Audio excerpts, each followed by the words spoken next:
Bueno, hola hermanos, Dios les bendiga. Dios les bendiga. ¿Quién anda por ahí? Dios le bendiga, pastor. Dios les bendiga, hermano Naye. Dios les bendiga. También Josué. Bueno, vamos a esperar a que se conecten los demás hermanitos. Ahorita en unos tres minutitos comenzamos. ¿Sí está bien? Sí, está bien, pastor.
Bueno, pues ya son 7:05. Vamos a comenzar.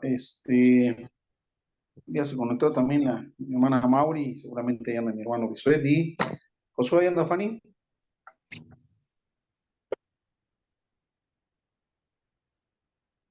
Josué. Dios le bendiga, hermana Mauri. Dios le bendiga. Bueno, vamos a comenzar.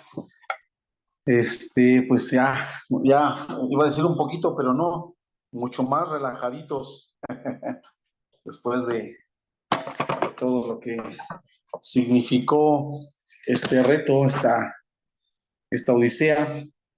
Pero puedo recordar que propiamente, pues todavía no terminamos, porque recordemos que el objetivo, digamos, primario, pues no era propiamente, o sea, de inicio no era propiamente la cuestión de la certificación. Eh, Gracias a Dios se logró, ha sido una bendición, pero en realidad el objetivo final, digamos, de esto es la especialización ya plena, digamos, ¿no? Pues para el ejercicio de dar clases, ¿no? De poder dar clases en los diferentes institutos. Entonces,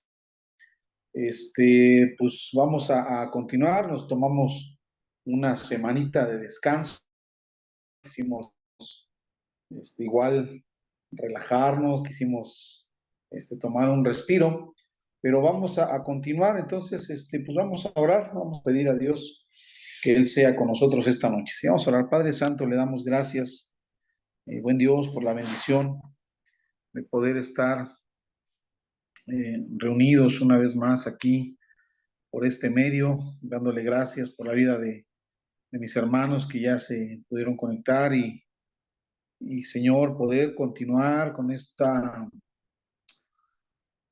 pues con esta tarea que creemos, Señor, creemos en ella. Eh, Recordar, Señor, que el compromiso no fue solamente pues alcanzar un certificado, sino pues prepararnos bien, Señor, estudiar responsablemente para poder ser parte de la respuesta, poder ser parte, Señor, o ser el instrumento, ser el medio, el vaso, para que su palabra, para que su consejo, Señor, llegue pues a más de sus iglesias, a más de los hermanos, de sus hijos, que necesitan recibirlo. Eh, por ello, Padre, es que pongo en sus manos y pongo en sus manos la vida de todos mis hermanos, suplicando que mantenga el compromiso, mantenga el espíritu de responsabilidad, que no pase por nuestro corazón, nuestra mente, la idea de que pues ya tenemos ahí un certificado, un papel y que ya con eso, Señor, no, ayúdenos a terminar debidamente esta capacitación y que podamos servirle mejor. Comendamos en sus manos el tiempo, las semanas que faltan y pues todo lo que viene por delante. Señor, sabemos que la responsabilidad se terminará cuando usted nos llame a su presencia. Entre tanto, Padre, ayúdenos. Aquí estamos. Queremos servirle y honrarle. Gracias, gracias por todos los que así puedan hacerlo con su ayuda y bendición. En el nombre de nuestro Señor Jesucristo. Amén, Señor. Y amén. Bueno, pues gracias a Dios, ahí está mi hermana Mauri, mi hermano Bisuet seguramente viene manejando como a 170 kilómetros por hora, y van a llegar con bien a su casita. Fanny, ¿no sabes, Josué?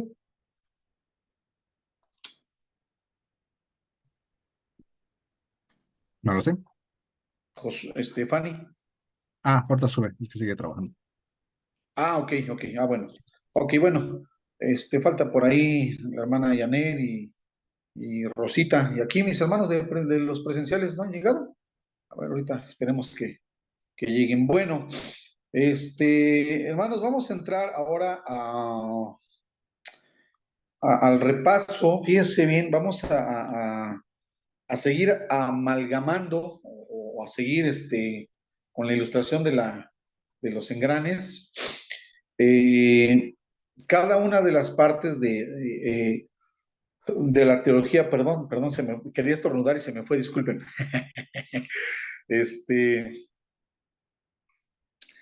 Cada uno de los bloques que hemos estado repasando todos estos meses, la premura, ¿verdad? Las carreras nos hicieron que, que viéramos muy de pasada la cuestión de la escatología y que nos falte por ahí el repaso de exégesis.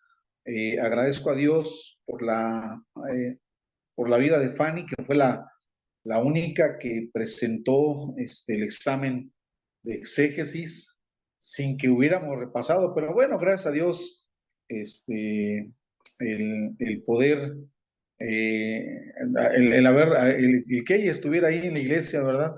Pues el que hubiera tomado hermenéutica también en algún otro instituto y el que esté ahí, gracias a Dios, como miembro de la iglesia, pues creo que le ayudó, le sirvió bastante. Ay, perdón. Che, quiero estornudar, pero no quiero estornudar tan fuerte. Este, y logró hacerlo, logró pasar bien la pregunta de certificación, pero bueno, falta repasar exégesis o hermenéutica, y también por ahí nos falta homilética, que eso pues también ya lo dejamos un poquito de lado, puesto que nadie se especializó en homilética. Eh, mi hermana Betty, Dios le bendiga. Mi hermana, Oiga, pastor. pensé que iban a estar aquí presenciales, hermana. No, pastor, es que Camila tiene mucha tarea para entregar mañana y la tenía que dejar sola. Ah, ya, bueno, nada más no le vaya a ayudar a usted, hermana, ¿eh? Una disculpa, pastor. No se preocupe. Mi hermano Edwin, si viene o también anda por allá. Anda trabajando. Santo Dios. Bueno, está bien, hermana Betty. Sí, pastor. Vamos a recordarles que no nos vamos a relajar, ¿eh? No porque No, no. ya ha pasado la comunicación, quiere decir que ya. Bueno, está bien, hermanita. Entonces, estamos en la cuestión de seguir el repaso y decíamos, por cierto, hermana Betty, que nada más le dimos una pasada, sí, eso no fue repaso, nada más como que fue una leída, sí, dirían los antiguos maestros abuelo de pájaro, a la cuestión de escatología. Hermenéutica o exégesis no la repasamos ni homilética. Ajá. Entonces todavía nos falta terminar este repaso. Y por ahí surgió un comentario, hermanos, del hermano Bisuet, creo yo, un sábado previo a la certificación. Eh, y me parece que más que un comentario o una idea, a mí me parece que sí lo vamos a tomar. Les comento para los que no recuerden, mi hermano Bisuet decía que hubiera sido bueno que juntáramos, o sea, que nos juntáramos todos y que, bueno, no me acuerdo bien, hermano Bisuet, cómo lo propuso usted, si que nos prestáramos los manuales, ¿verdad? Las tesis, todos, o sea, ahora sí que todos contra todos, y poder tener lo que sería un sencillo, pero creo yo muy útil tratado de teología, ¿no? No sé si pudiéramos llamarle libro de teología, pero un tratadito ahí sencillo, sí podíamos tenerlo. Yo creo que vamos a tomar el comentario, eh, la propuesta del hermano Bisuet, y en algún momento de aquí a que llegue noviembre, que todavía falta un tiempito, pues vamos a tener todavía, yo creo, unas dos o tres reuniones presenciales, ajá, este, y a lo mejor poder hacer este proyecto de tener con la aportación de todos ustedes un librito ahí de teología, ¿verdad? Yo creo que sería bueno porque ustedes pueden comprar libros, ¿no? Pero ya se dieron cuenta, hermanos, que en la consulta de los libros, el lenguaje, aunque hay libros relativamente sencillos de teología para entender, como podría ser el caso de teología sistemático de Millard Peterson, el amarillito. De todas maneras, siempre manejan como que lenguajes muy técnicos, ¿no? Y ya ni hablar de otros libros de teología. Bueno, yo creo que una de las ventajas que podríamos tener con este manual es que ya está puesto, digamos, en un lenguaje más propio de nosotros, o sea, de todos ustedes, y eso podría ayudar al comprendimiento, a la comprensión de las demás materias en las que no se hayan especializado. Es decir, cada uno aportaría, ¿verdad?, su granito de arena para que los otros hermanos pudieran tener un poquito de más accesibilidad, bueno, tener acceso, vaya, ¿no?, a esas materias en las que no se especializaron. Entonces yo creo que vamos a tomar esto como un proyecto más, dar esto además como un plus de intensidad, repito, para que no nos relajemos y no pensemos que como ya tenemos el certificadito, pues ya lo hicimos. No, recuerden, hermanos, que la idea es que podamos compartir esto en los otros institutos. Entonces, Los que no entreguen sus tesis para el mes de noviembre, bueno, pues podrán tener su certificadito ahí, ¿verdad? Pero al menos en los institutos, tanto de aquí de Daniel 12.3 como de, siempre se me olvida, ¿cómo se llama el Shaddai, ¿no? Ministerio del Shaddai, pues no los invitaremos a dar clases, ¿no? Ya, si la hermana Betty quisiera ponerse en ese plan y decir, no, pues yo no entrego nada, ¿verdad? Y al fin que yo ya soy maestra, ¿no? Bueno, pues está bien, hermana Betty, usted podrá promocionarse allá en el Instituto Teológico Juan Calvino, ¿verdad? O en el Seminario Bautista de Lomas Verdes, allá, ¿verdad? Y pues usted estará dando clases allá, pero en nuestros institutos, pues no Acá en estará Montesión. atención, hermana. Ahí va a tener un grupo como de 150 alumnos, la hermana Betty, ¿verdad? Pues, bueno, pues está bien, hermana, si la aceptan por allá, pues gloria a Dios. Pero no, hermanos, vamos a cumplir, ¿no? Con el propósito. Ahora, déjenme decirles, hermanos, también, que ustedes han tenido ya esta experiencia de terminar otros institutos bíblicos y de saber, ¿verdad, hermanos? Yo creo que con este repaso, con este examen, con toda esta experiencia, pues se reafirma una verdad que la sabemos de mucho tiempo, nada más que de repente, hablo de mí y de los cuates con los que me junto, ya saben, ¿no? Como que nos mareamos, como que decimos, yo ya acabé el instituto bíblico y yo ya sé.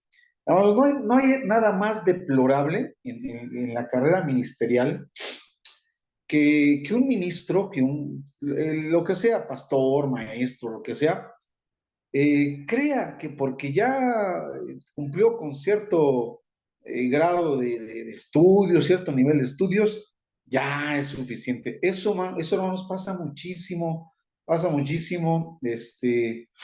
Aprovecho que ahorita está, por ejemplo, está mi hermana Betty que ella pertenece al concilio de Ministerios del Shaddai Internacional, ¿verdad, hermana Betty? Así se llama, es el concilio al que ella pertenece. Su esposo, el hermano Edwin, que ahorita está trabajando y no pudo conectarse, él es el presidente nacional de los varones. La hermana de mi hermana Betty, mi hermana Normita, creo que es presidenta nacional de damas, ¿verdad? Del Ministerio de Damas, ahí en el ministerio. O sea, lo que quiero llegar, hermanos, es que, por ejemplo, mi hermana Betty pues, sabe lo que es ya estar, digamos, en estos, no niveles, vamos a decirle, en estas circunstancias del ministerio, ¿verdad? Pero a nivel pastoral, ¿no? Entonces, Responsabilidad, ¿no, pastor? ¿mande usted? Responsabilidad. No lo escuché bien, hermano. Compromiso, ¿no? Exacto, a ese nivel de compromiso. Muy bien, hermana Betty. Pero también, mi hermana Betty, sin ser indiscretos para nada, ¿verdad? Pero mi hermana Betty podría hablarnos a veces de las tristes experiencias que se tienen cuando en este nivel de compromiso hay ministros que creen que porque allá hace 20 o 30 años estudiaron un sencillo instituto, ya no. Y mi hermana Betty se los podría compartir, o sea, cuántas consecuencias, cuántos sufrimientos, cuántos problemas por ese tipo de actitudes, ¿no? De que hay ministros, hay pastores, pastoras que creen que ya no necesitan más. Y eso no debe de ser una situación que esté en nuestro corazón. ¿Sí quería compartir algo, mi hermana Betty? Pero sí se cree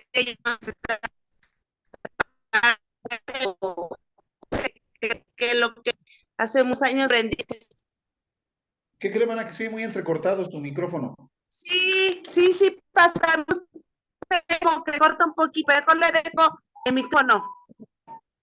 Ok, sí, hermana. Bueno, al punto al que queremos llegar, hermanos, es que no se confíen, nunca pongan en su corazón. Yo sé que esta es una verdad que ustedes ya la saben, pero pues no está por demás Que no siempre. nos enchulemos, pastor, dígale. Así como fue la predicación del domingo antepasado, ¿verdad? Que Sí, no nos... hermano, al grano, díganme, no se me anden enchulando antes de las tesis, por favor. Exacto, bueno, ese término es muy de los hermanos centroamericanos, ¿verdad? Como el pastor José Guzmán lo utilizó. Vamos a utilizar uno más chilango, ¿qué le parece, pastor? ¿Ah?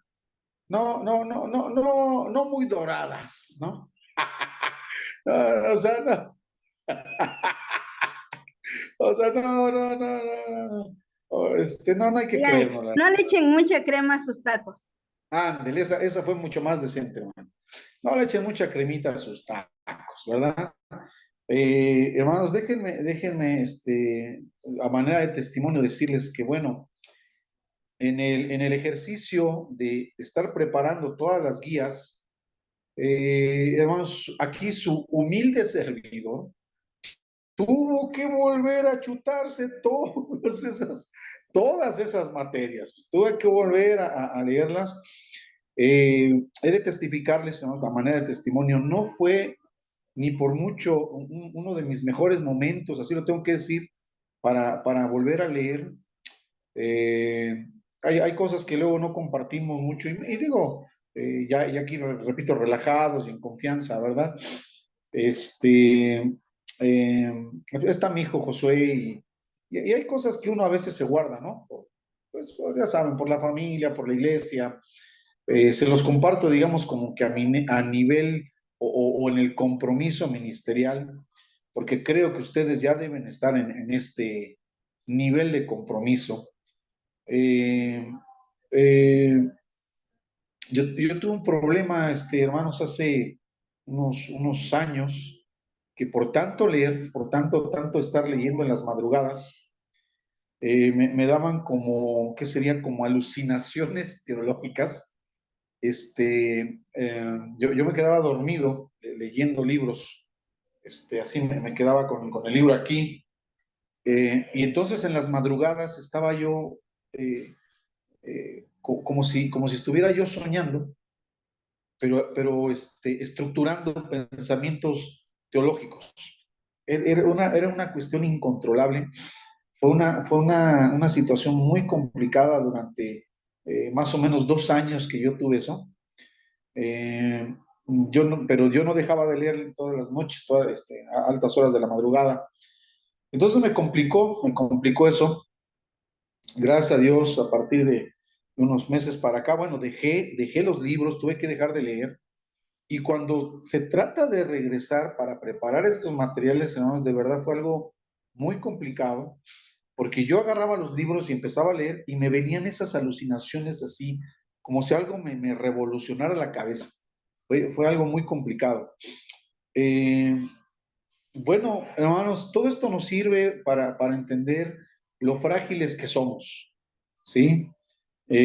Por un lado, en mi experiencia esto me sirvió pues para pedirle a Dios, Señor, es que no es la capacidad de uno, hermanos, no es, yo sé que estoy siendo repetitivo, yo sé que parezco muy estereotipado con lo que estoy diciendo, pero creo, hermanos, con todo el corazón que nunca estará de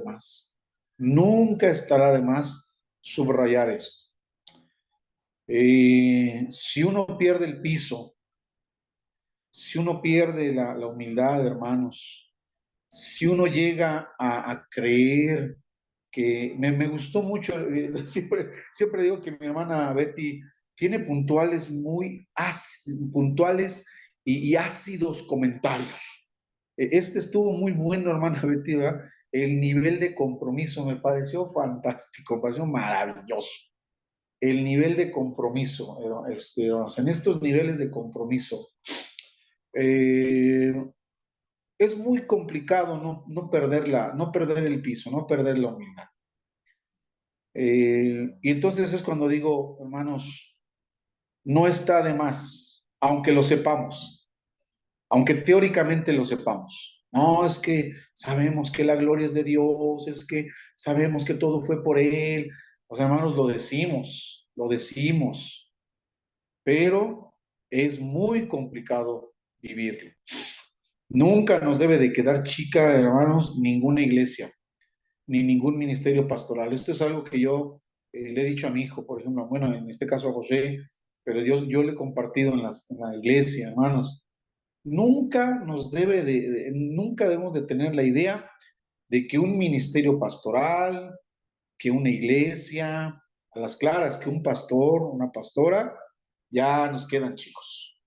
Yo les hablo con el corazón en la mano a todos ustedes que no son pastores, que no son pastoras.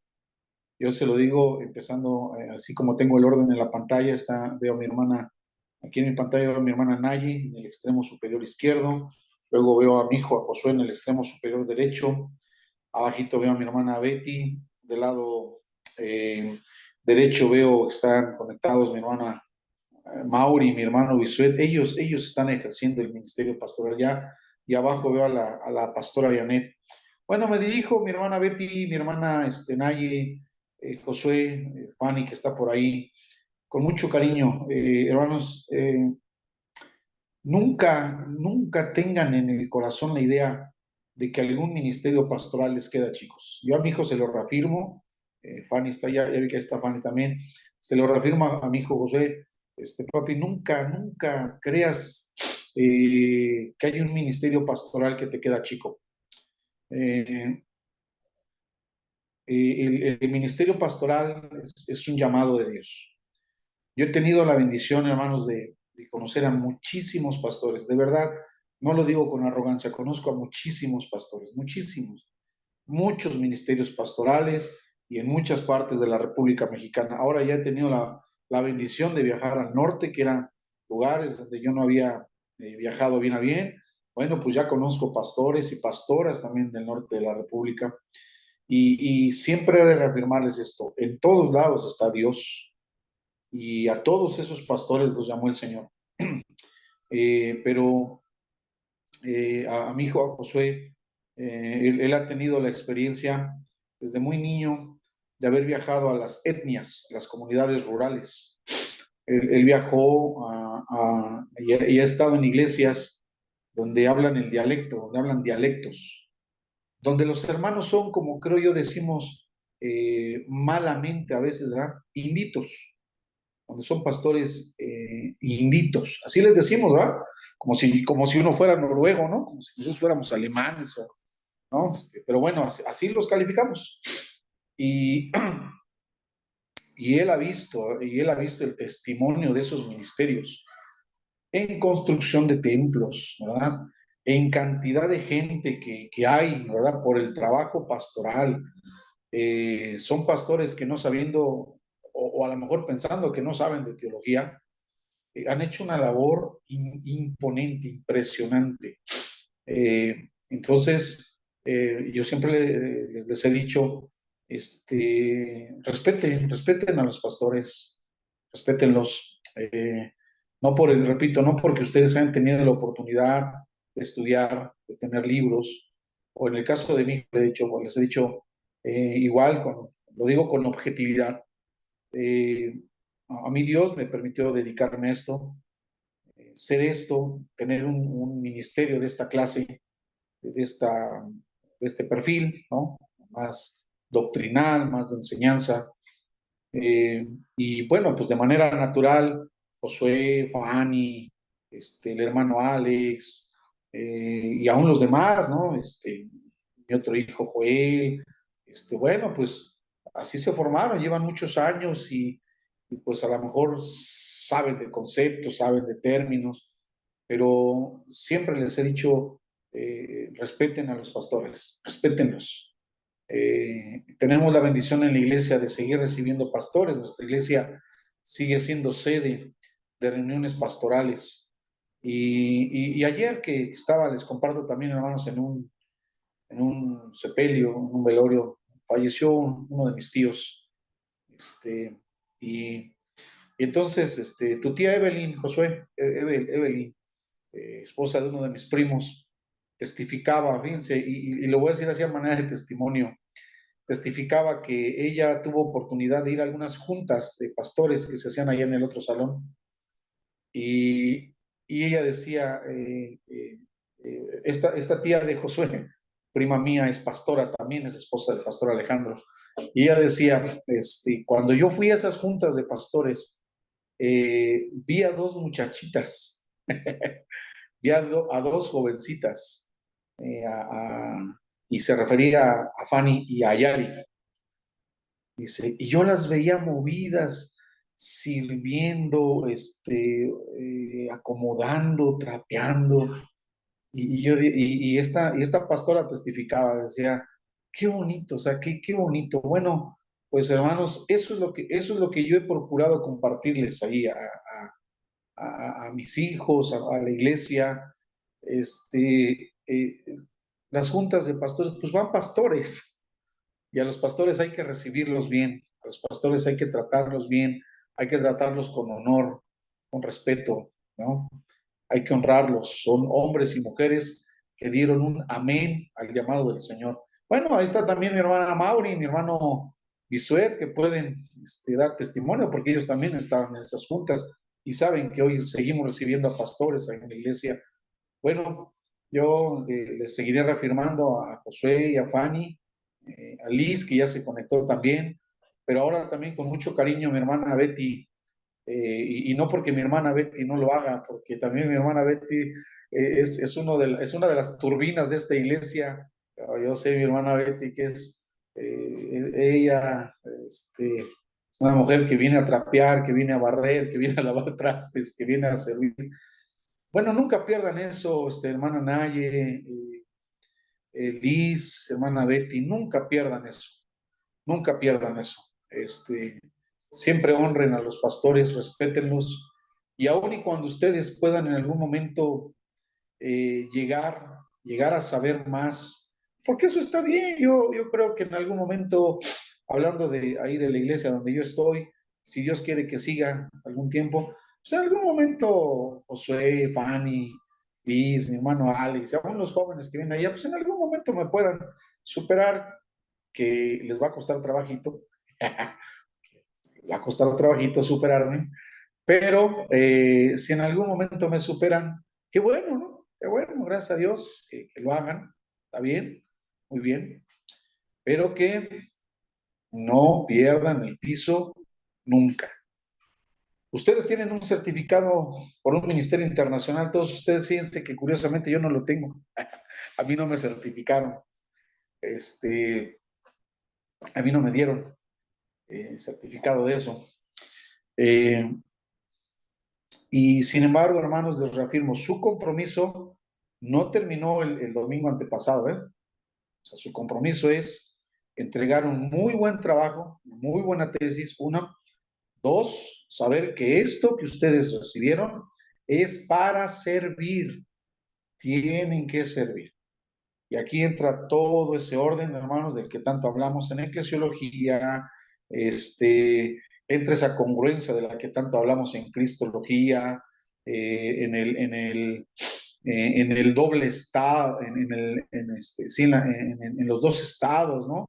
Mi hermana Naye, ¿verdad? El estado de humillación de nuestro Señor Jesucristo y el estado de exaltación. Pero en el estado de humillación hablamos de ese ejemplo de nuestro Señor Jesús de servir. Y apenas lo repasábamos, hermana Betty, el domingo pasado, ¿no? En el taller que tuvimos aquí en la iglesia, ¿no? El taller para el gobierno de la iglesia. Mi hermana Janet, próximamente, ya no voy a esperar a que me inviten, hermana pastora Janet, no voy a esperar a que me inviten el próximo viernes. Yo les voy a poner la fecha de cuándo vamos a dar ese taller de liderazgo y servicio, principios que recordamos y que reafirmamos del orden que debe haber en los que sirven, en los ministerios, en los que ejercen el liderazgo. Lo digo, hermana Betty, y aquí está mi hijo Josué, aquí está para que no crean que los he choreado, dicen por ahí, ¿verdad? Ahí está mi hijo Josué, que puede darles testimonio de los tremendos encontronazos que tuvimos él como hijo y yo como papá en la iglesia, por cosas que a veces él como joven quería hacer, con ese ímpetu, ¿verdad? Con esa iniciativa y dinámica de la juventud. Bueno, aquí está Josué él puede darles testimonio de cuántas veces nos tuvimos a veces hasta casi que encarar el uno al otro y yo decirle, pues, ten cuidado porque si en la iglesia el pastor no fuera tu papá, tú no te portarías así, ¿no? Algunas veces tuve que decirle eso a mi hijo con todo lo que ello implica, ¿no? El dolor, la tensión, ¿verdad? Y cuántas veces él también, yo digo, yo hablo de mi posición como padre, ¿no? Y como pastor, me fue complicado con él y con mi otro hijo, con el Joel también, ¿no? ¿Te acuerdas, Josué, cuando Joel se enojaba y que le agarraban su batería de la iglesia, ¿no? Y que se la movían y se enojaba.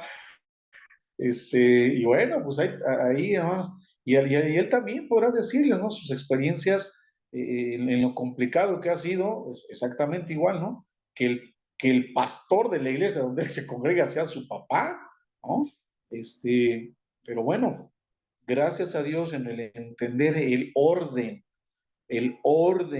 ¿verdad? En la iglesia, el aceptar que hay principios de orden en la iglesia.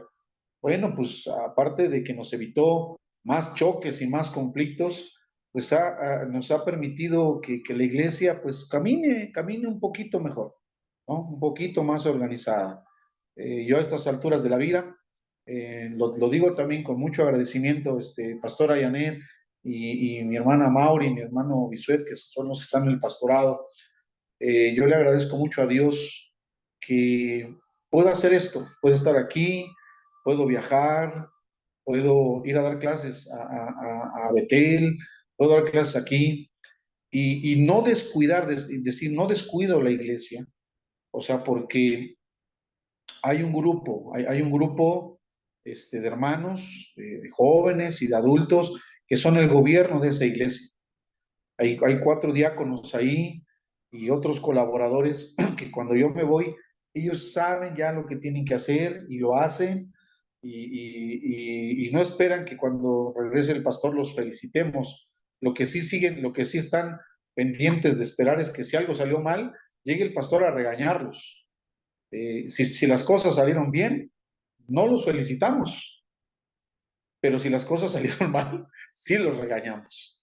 Pero eso ha servido, y ahí está Liz también, ahí Liz es una de las diaconisas y que puede testificarles esto. Yo le doy gracias a Dios por todo eso, hermanos, porque hemos vivido, les hablo de mi experiencia, de lo que he aprendido a través de 24 años de ministerio y de lo que he aprendido de maestros, de pastores. Entonces, hermanos, pastora Yanet, ya no les voy a preguntar cuándo vamos a dar ese taller de gobierno en Betel. El viernes, nada más me voy a poner de acuerdo con ustedes para que tengamos ese taller del gobierno de la iglesia.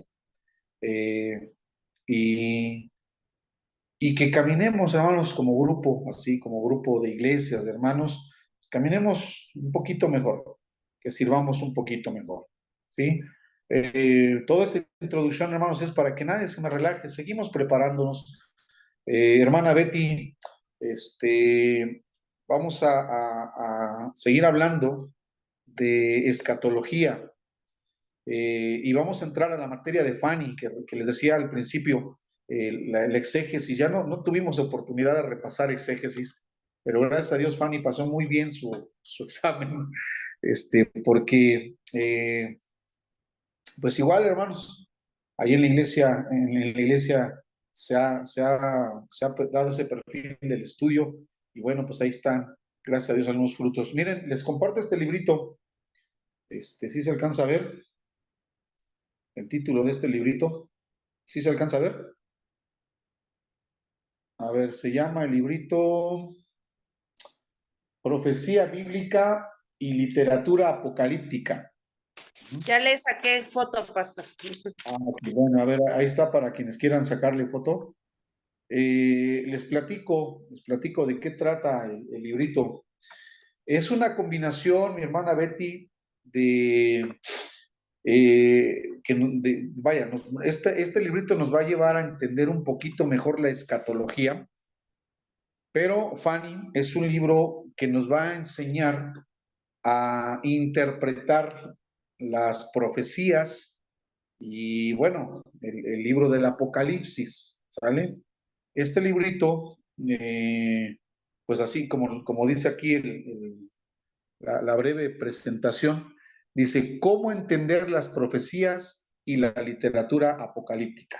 Ahí está, ¿no? ¿Cómo entenderlo?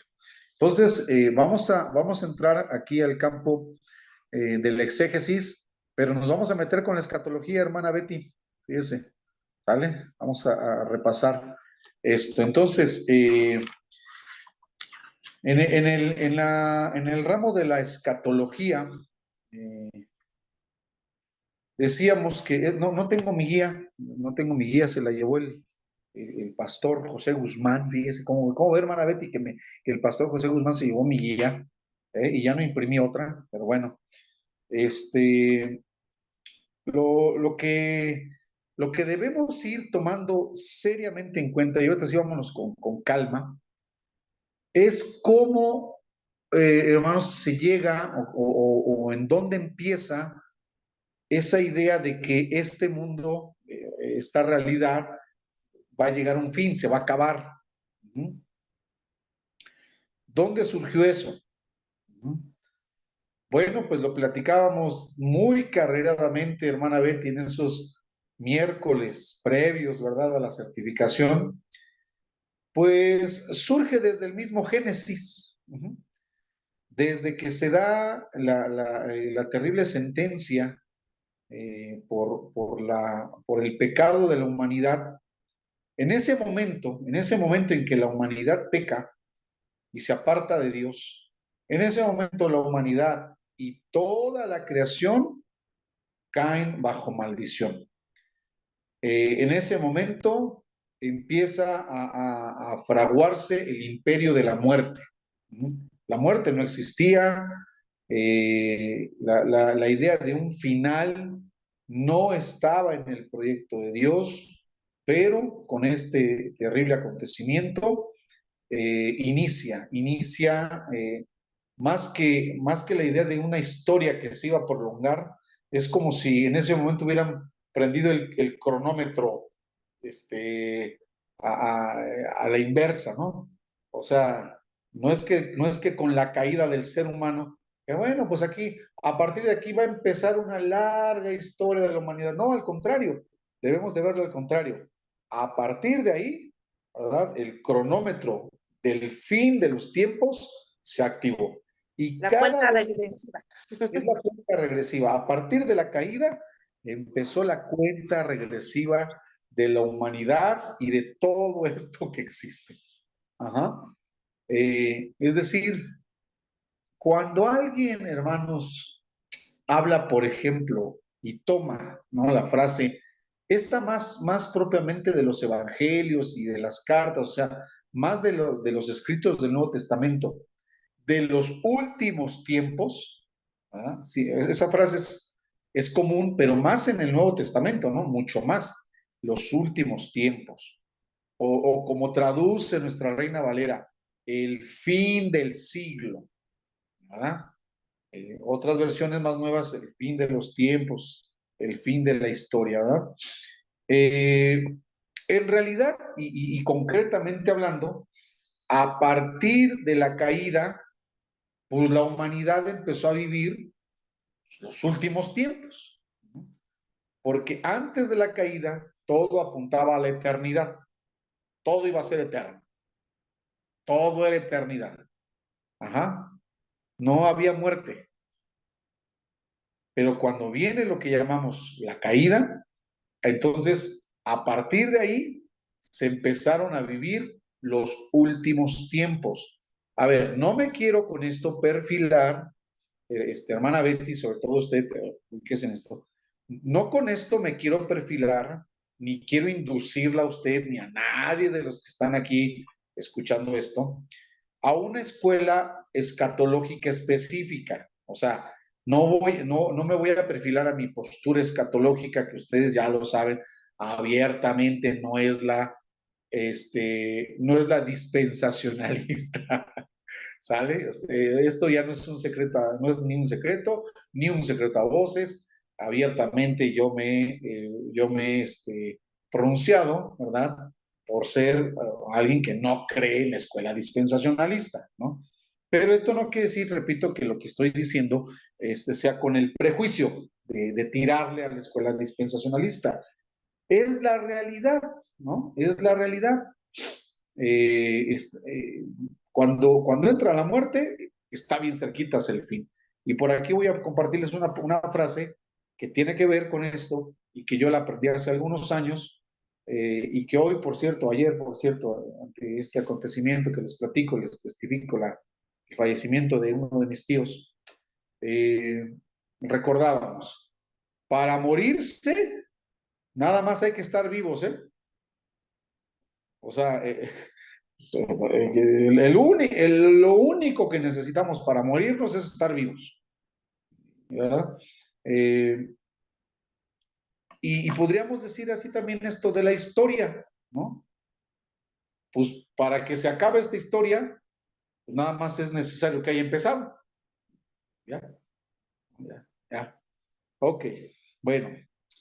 Ahora, ¿por qué plantearlo así, hermana Betty? ¿Por qué decir que desde el Génesis 3 ya tenemos que empezar a visualizar los últimos tiempos? Bueno, repito, es algo que platicamos rapidito antes de que nos certificaran.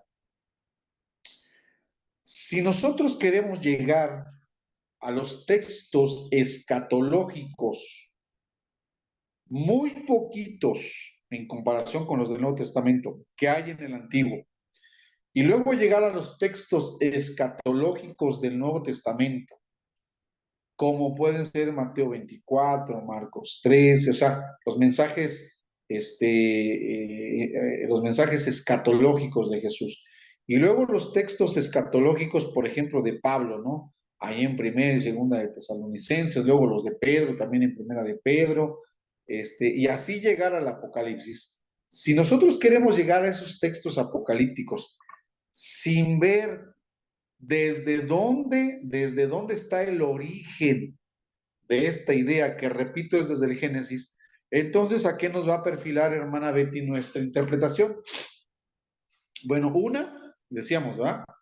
A ver la escatología, pero verla desde los tiempos futuros, los cuales, hermanos, ni siquiera los hemos vivido, ¿no? O sea, nosotros no hemos ido al futuro y regresado para hablar de escatología a partir del futuro, ¿no? Yo no sé si me estoy dando a entender, pero eso, hermanos, es un grave problema de interpretación escatológica, que muchos de los escatólogos futuristas hablan como si ellos hubieran ido ya al futuro y hubieran regresado, ¿no? Y con lujo de detalles, a veces, hermanos, nos describen qué va a pasar, cómo va a ser, quién va a ser. Pues, ¿no? O sea, repito, como si hubieran estado allá y hubieran regresado. Pues eso no es cierto. En primera, nadie ha ido al futuro y regresado, ¿no? Al hablar de escatología, hermanos, hermana Betty,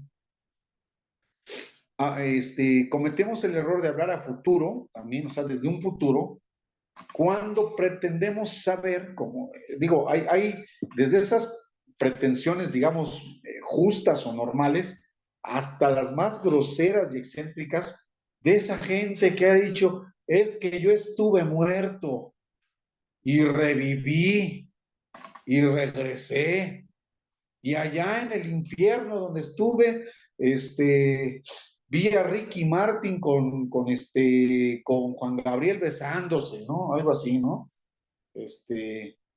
O sea, hermanos, o sea, y ya llegan y a partir de ahí no empezamos a decir, no, es que el infierno es esto, el infierno va a ser lo otro, y el infierno va a ser aquello.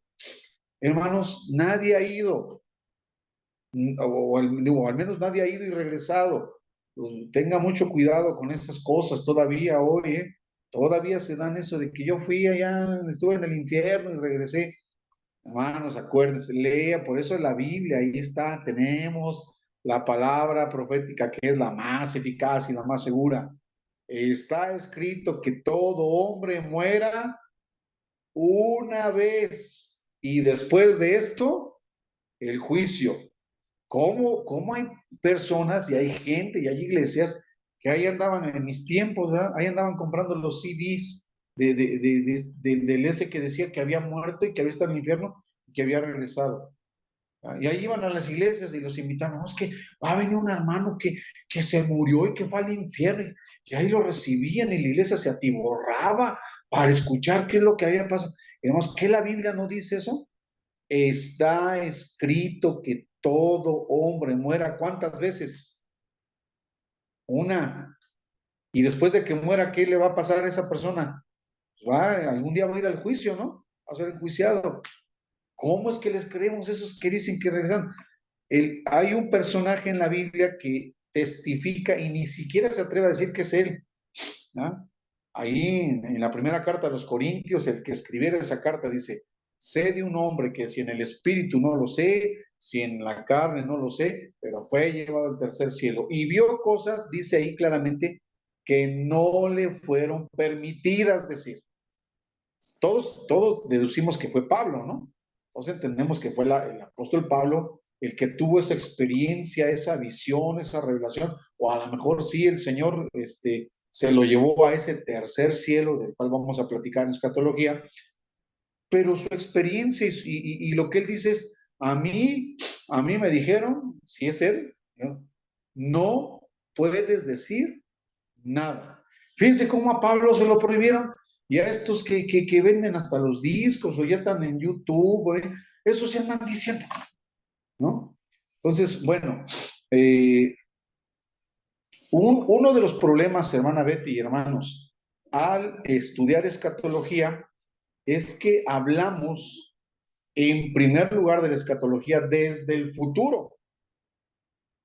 Y aunque la escatología sea la ciencia que estudia los últimos tiempos, no podemos despojarnos, ¿verdad?, de el origen, del origen de este tema, que es en el pasado. ¿Dónde empezaron los últimos tiempos? Con la caída de la humanidad. Ahí se activó la cuenta regresiva, ahí se prendió el cronómetro, ¿verdad? Que es que cada vez va agotando más el tiempo hasta que lleguemos a ese final. Entonces, la escatología la tenemos que empezar a estudiar, tenemos que empezar a reflexionarla a partir de lo que ya pasó, de lo que está revelado, de lo que está escrito en las mismas, en la misma Biblia, en las mismas escrituras. Es que iba a sonar a redundancia, ¿verdad, hermana Mauri? Lo que está escrito en las escrituras. Entonces, por eso corregí a tiempo de lo que está escrito en la Biblia. ¿Sí, hermanos? ¿Y qué es lo que debemos tomar bien en cuenta, hermana Betty? Bueno, ahí en su guía, si no mal recuerdo, está la escatología en el Antiguo Testamento, ¿no? Algo así, ¿no? Hay un punto. Escatología individual del Antiguo Testamento. Muy, gracias, hermana Betty. Escatología individual en el Antiguo Testamento. Partimos otra vez de esto. Cuando el ser humano, lo voy a decir así, ya tiene la capacidad de morir, si eso es capacidad, pues ya para él ya entró en los últimos tiempos, ¿no? O sea, cuando cae la sentencia sobre el primero, que es Adán, de cierto morirás, así concretamente él ya entró en los últimos tiempos, ¿o no? Ya entró en sus últimos tiempos, ¿no? Y él tiene que prepararse, tenía que estar ya preparado. Miren, hermanos, vengo especialmente sensible hoy. Repito, pues ahorita fui al sepelio de mi tío y bueno, pues ya se imaginarán los sentimientos encontrados que uno trae, ¿no? Pero bueno, me voy a aprovechar esta situación que acabo de ir porque tengo una visión ahorita, una experiencia otra vez cercana con la muerte. Se acaba de morir uno de mis tíos, falleció ayer por la mañana. ¿Y cuál es el tema? ¿Cuál es el tema recurrente en estas experiencias, ¿no? Bueno, para los que nos quedamos la esperanza de que Él esté con Dios, ¿no? Que haya tenido oportunidad de estar con Dios. ¿Sale? Porque ahí empieza esa conciencia escatológica, hermana Betty. ¿Sí? Cuando Adán y Eva entran en la naturaleza humana caída, que tiene como primer característica o virtud la capacidad de morir, desde entonces debe el ser humano de prepararse, porque ese es uno de los grandes objetivos, no solamente al aprender, sino al compartir y enseñar escatología, ¿no? Que debemos estar preparados. Si mal no recuerdo, por cierto, hermana Betty, fue la pregunta que le tocó a usted en la certificación, ¿no? ¿Cuáles son las implicaciones de la segunda venida? Y una de ellas es que tenemos que estar preparados, ¿sí? Eso, la escatología empieza en ese sentido, hermanos, desde el Antiguo Testamento. Ajá. Desde ahí empieza, hermana Betty y hermanos, el mensaje, ¿cómo se va a salvar la humanidad? Ahí viene una pregunta que es escatológica, hermanos, apunten eso, o sea, una de las grandes cuestionantes que van a aparecer forzosamente en lo escatológico, aunque tiene que ver con lo soteriológico, es eso, ¿verdad?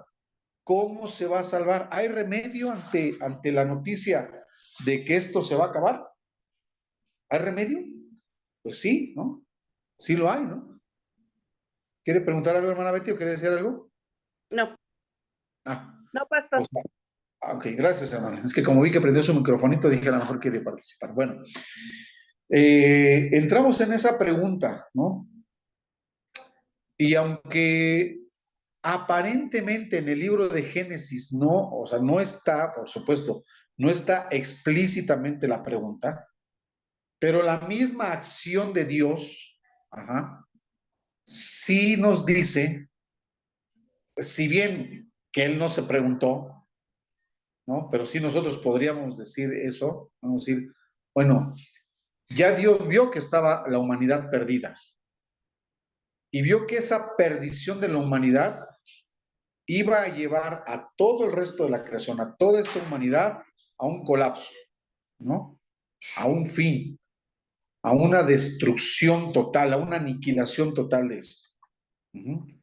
La tierra en maldición, el ser humano destinado a morir, ¿no? Entonces, ¿qué va a pasar? ¿Qué vamos a hacer? ¿Sí?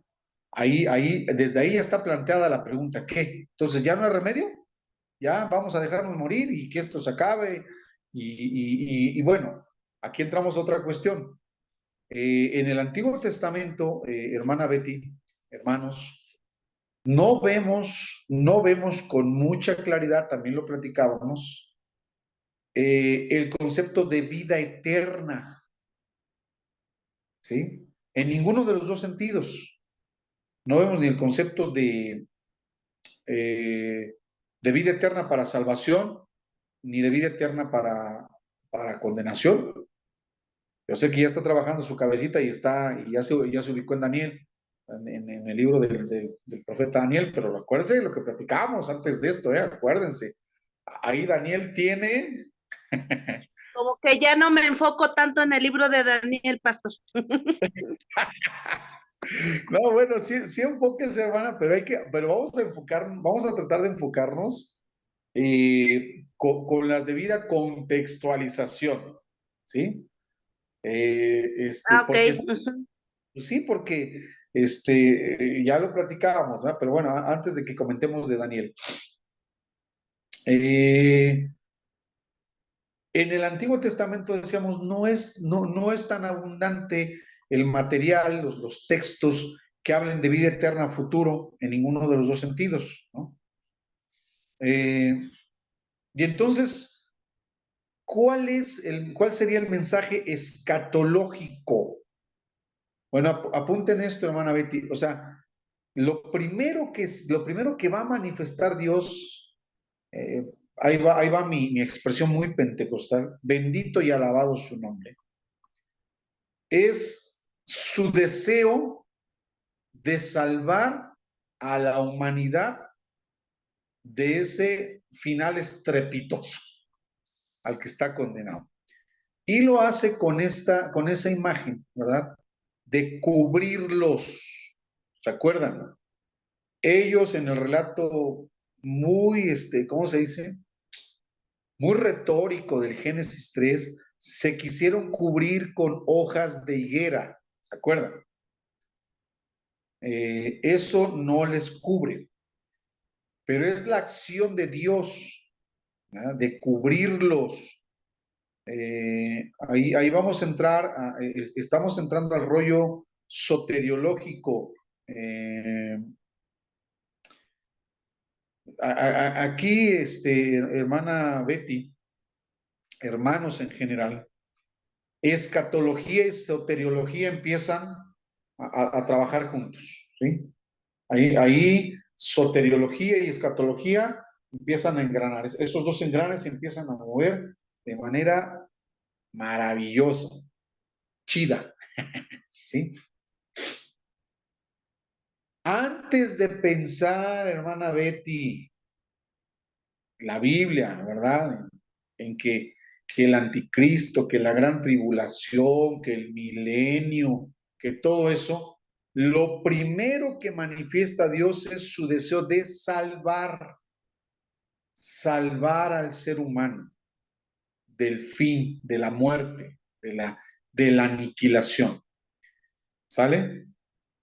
Eso es, hermana Betty, o debe de ser uno de los primeros y grandes objetivos de aprender y enseñar escatología, que Dios quiere salvar.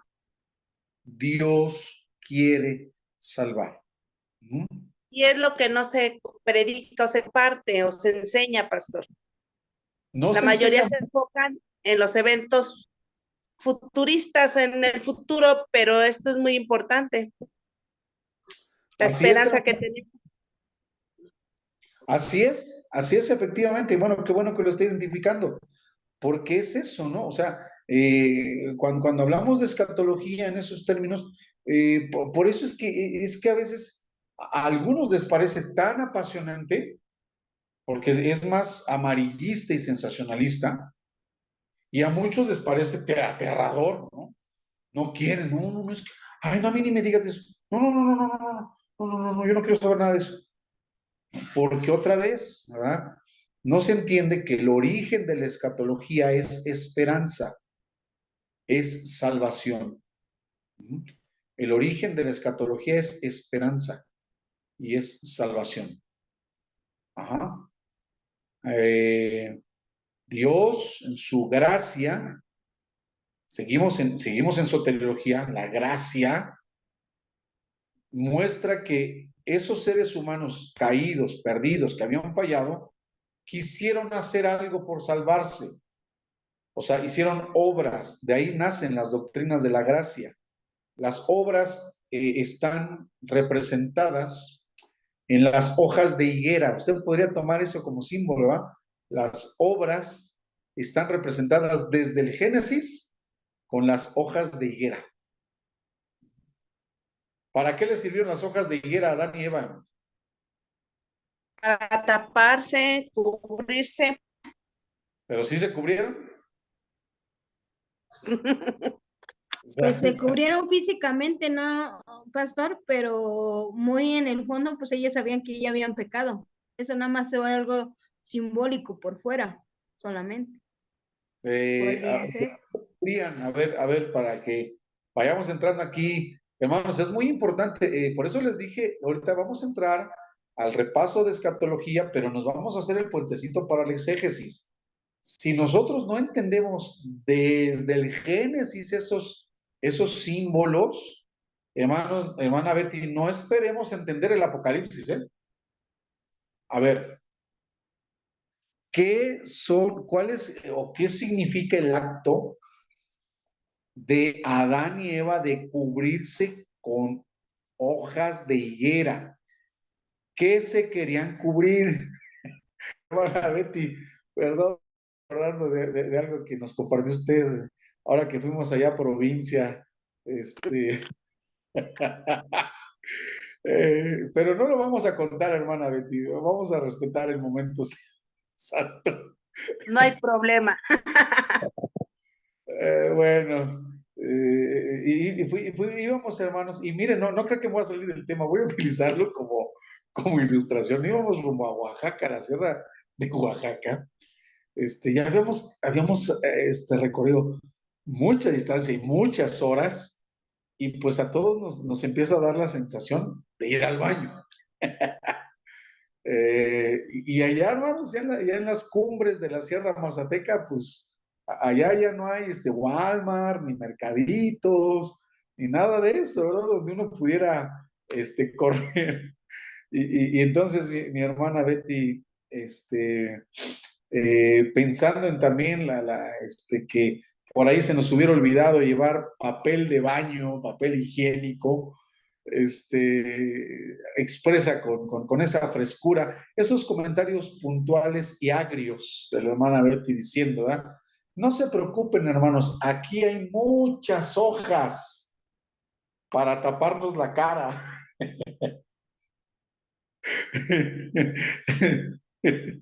O sea, diciendo, Para bueno, que no nos reconozca, pues. para que no reconozcan quién estaba ahí, ¿verdad? Ya nos aguantó.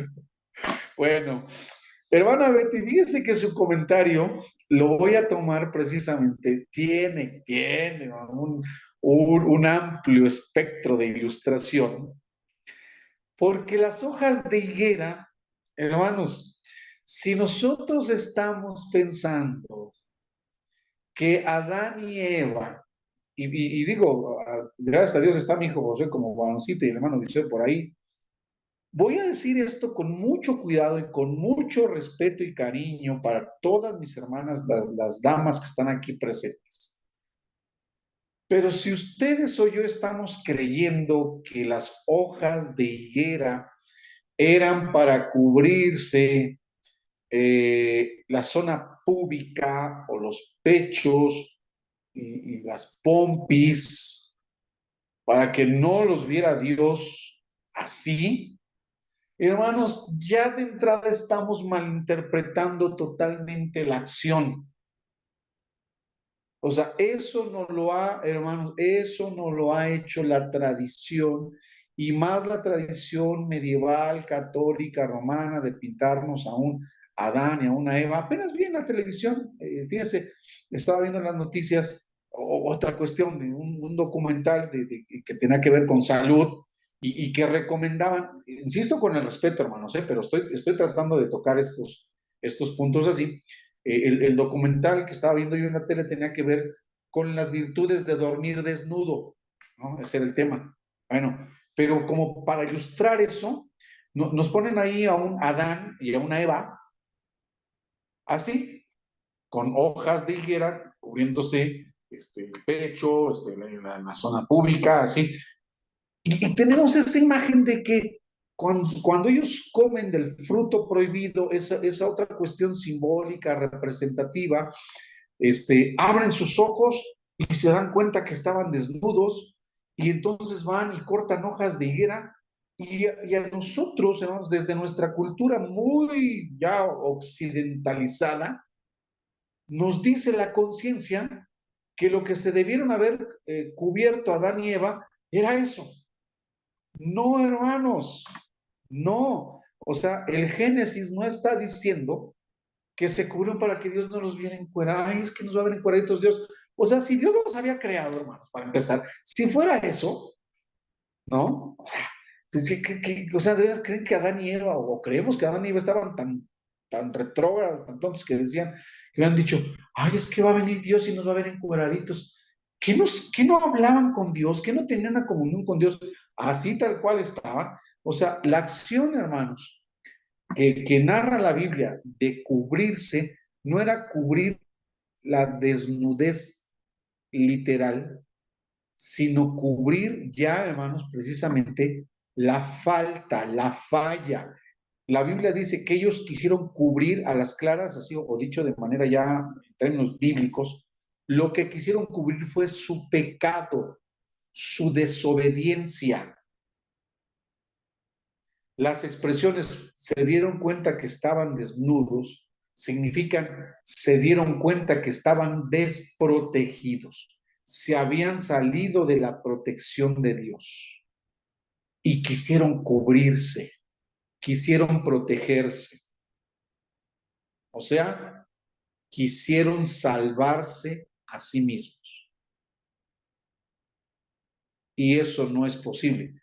Por eso, las hojas de higuera o la acción de querer cubrirse con hojas de higuera en el Génesis representaría muy bien la idea de querer, de que el ser humano quiera salvarse haciendo obras, haciendo cosas, haciendo rituales, haciendo buenas obras. Eso es lo que representaría en el Génesis 3 la acción de cubrirse con hojas de higuera.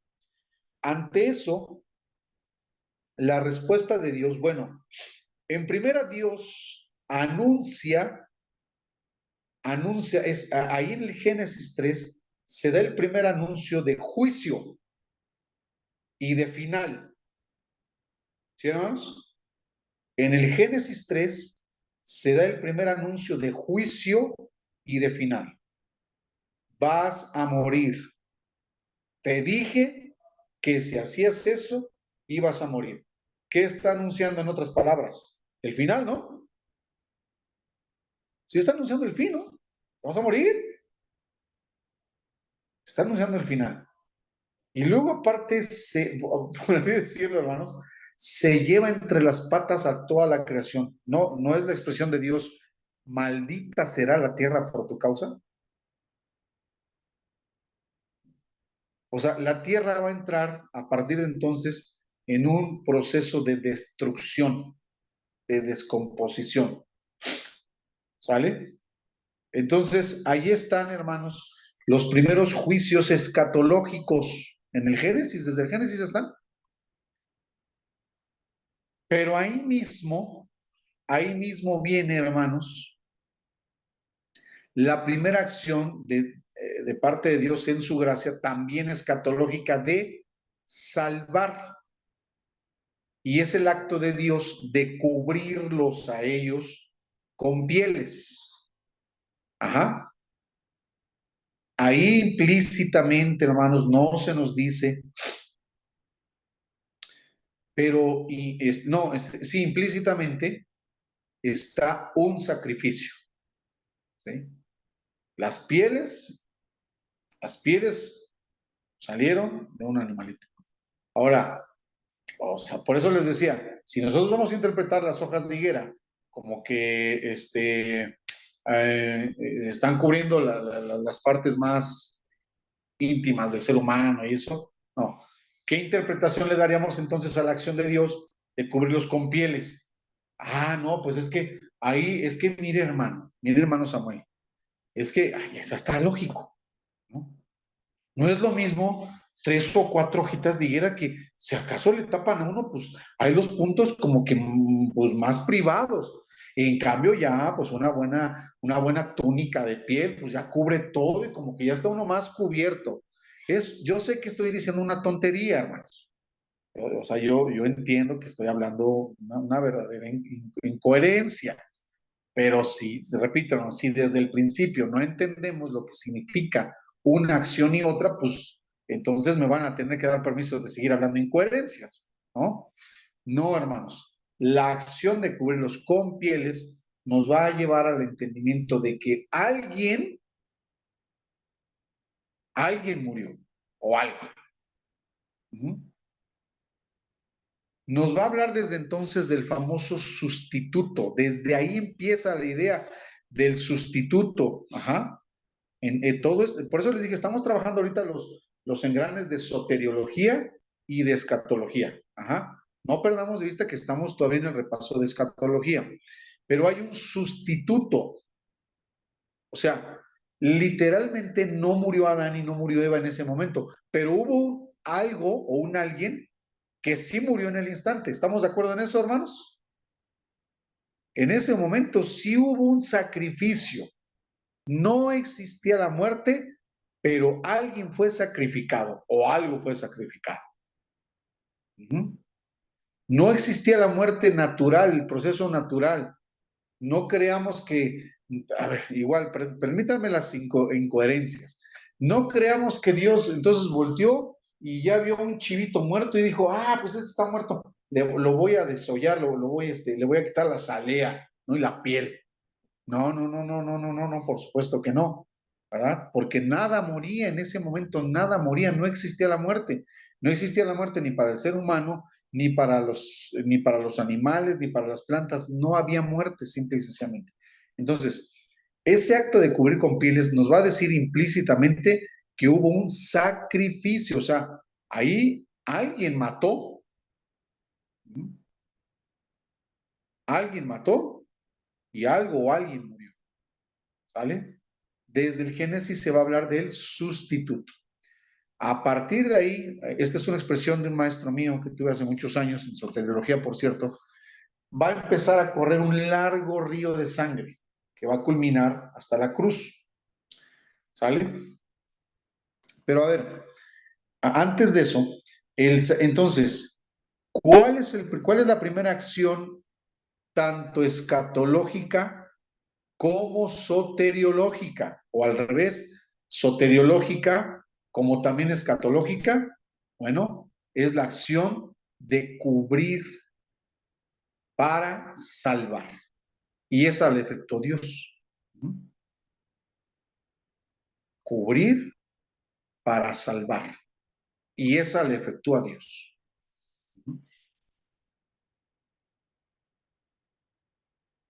Y luego va a venir la promesa escatológica. Génesis 3, 15 o 16, ¿no? Ese texto raro ahí en el que Dios se dirige a la mujer, ¿verdad? Pondré enemistad entre ti y la serpiente, entre tu simiente y la simiente suya.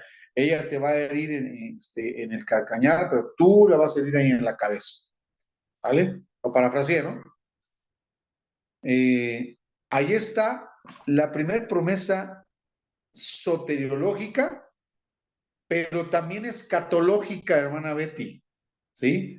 Lo que está diciendo Dios es, a la descendencia de la mujer, vas a tener a un enemigo, o sea, el diablo, que te va a estar lastimando. A ver, note que estoy hablando primero de la humanidad en general, ¿eh? La simiente de la serpiente va a estar hiriendo a la simiente de la mujer. Ya dicho así, la obra satánica, el demonio, va a estar hiriendo a la humanidad. O el mal hiriendo a la creación de Dios. ¿Sí? Pero hay una promesa de tu simiente, o sea, de la simiente de la mujer, de la humanidad, va a venir un alguien que la va a matar a ella porque le va a dar en la cabeza. ¿Sí? La herida del talón no mata, la herida en la cabeza sí. Eso, hermana Betty, es ya el anuncio de la derrota del diablo. Eso es escatológico también, ¿sí? El Génesis 3:15 es el anuncio de la derrota del demonio. ¿Qué es, hermana Betty? Es en un gran sentido lo que vemos ya en Apocalipsis, ¿no? En los últimos capítulos de Apocalipsis, cuando digan, ¿verdad? La serpiente antigua, ¿verdad? Ha sido arrojada, el dragón ha sido arrojado al lago de fuego. ¿Desde cuándo fue anunciado eso? ¿Desde cuándo se habló de su derrota mortal? Desde el Génesis, ¿sí? A ver, estoy haciendo todo esto, hermana Betty y Fanny, ¿no? Porque yo creo que ya se dieron cuenta todos que lo que estamos haciendo es una exégesis, ¿verdad? Desde el Génesis con miras escatológicas, ¿no? Sí, ya se percataron de eso, ustedes son muy entendidos. Ajá. Entonces, no tenemos, desde ahí, hermana Betty, no debemos de tener incongruencias ni incoherencias con nuestras interpretaciones escatológicas del Apocalipsis, de Pedro, de Pablo, de los Evangelios, con el Génesis. Al final, Satanás va a ser derrotado. Satanás va a ser derrotado. Ya desde ahí, hermana Betty, cuando pensemos en los últimos tiempos, recordemos que entre el Génesis y el Apocalipsis tenemos, por ejemplo, hermanos, una impresionante parada intermedia. Sí, yo lo voy a decir así, ¿no? Que es la cruz. A ver, hermana Nayelis en soteriología, hermana Janet en cristología, ¿quién más? Bueno, vamos a hablar del otro engrane, de cristología. ¿Qué hizo nuestro Señor Jesucristo en la cruz? Pero por favor contextualicemos, Fanny, estamos entrando al exégesis y en la escatología, pero nos vamos a ayudar de cristología y de soteriología. Ajá. O sea, están trabajando ya 4 engranes, ¿sí? ¿Qué hizo en la cruz el Señor Jesucristo? O a las claras, ¿para qué murió en la cruz? Bueno, por ejemplo, allá apenas en la iglesia, sí, hermana Janet. ¿Sí? Asumió el castigo de todos nuestros pecados. Ok, bueno, entonces ahí vemos otra vez la obra escatológica que se ve desde el Génesis cuando Él los cubre.